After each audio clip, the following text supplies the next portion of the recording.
Bonjour, c'est à la Villa Primrose toute cette semaine que vous retrouverez l'équipe de Girondins TV pour vous présenter votre émission tous les soirs, le Clubhouse, avec aujourd'hui un retour sur l'émouvante soirée des adieux à l'Escure.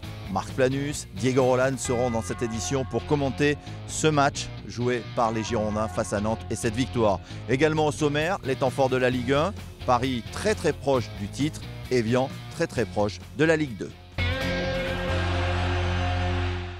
Le nom de Diego Roland restera à jamais gravé avec ce stade l'Escure puisqu'il a été le dernier buteur de l'histoire des Girondins de Bordeaux dans ce stade et en plus double buteur avec un penalty en première mi-temps et un deuxième but inscrit en deuxième période pour donner la victoire face à Nantes sur une superbe passe d'Enzo Crivelli, sa première au passage.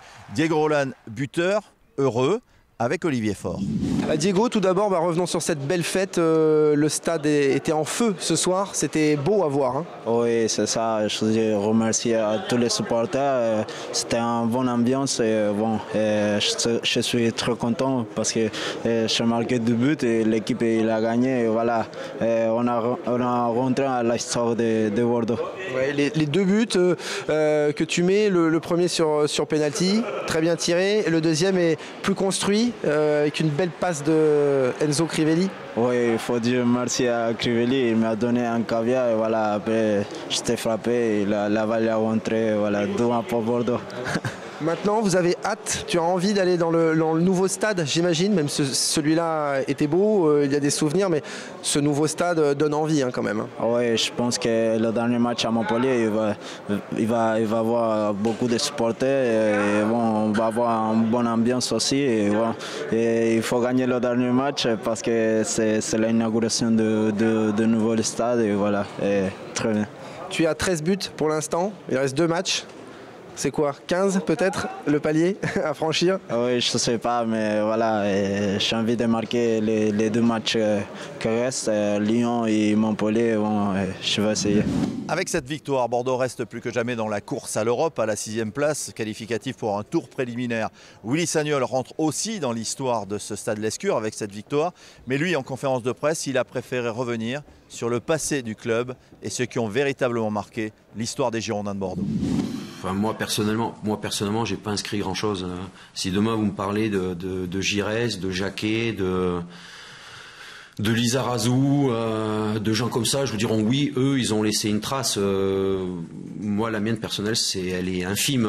Je suis arrivé il y a à peine 1 an. Moi, j'ai plus objectif de éventuellement laisser une trace dans le nouveau stade. Mais je laisse, je laisse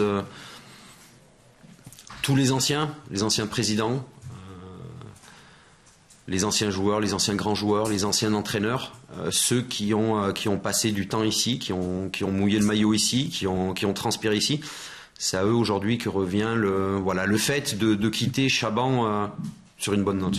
Ce mardi dans votre édition, Emmanuel Bissirier, mais également Marius Trésor reviendront sur ce match Bordeaux-Nantes avec les conférences de presse en intégralité de Willy Sagnol et du coach nantais Michel Derzakarian. C'est pas facile, il faut articuler lorsqu'on prononce le nom du coach nantais.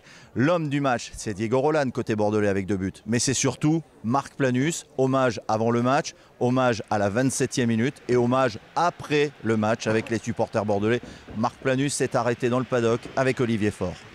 Comme je disais à vos collègues, je m'attendais à une ovation, mais je ne m'attendais pas à une aussi belle ovation. Voilà, quand on voit son stade scander son nom, ça veut dire qu'au moins on a essayé de bien faire son travail. J'ai donné le maximum de ce que je pouvais. Alors des fois ça s'est bien passé, des fois un peu moins bien, mais les gens m'ont toujours soutenu ici. Et c'est vrai que voilà, j'ai presque joué 300 matchs de Ligue 1 ici et j'ai pris énormément de plaisir et les gens ont été toujours derrière moi.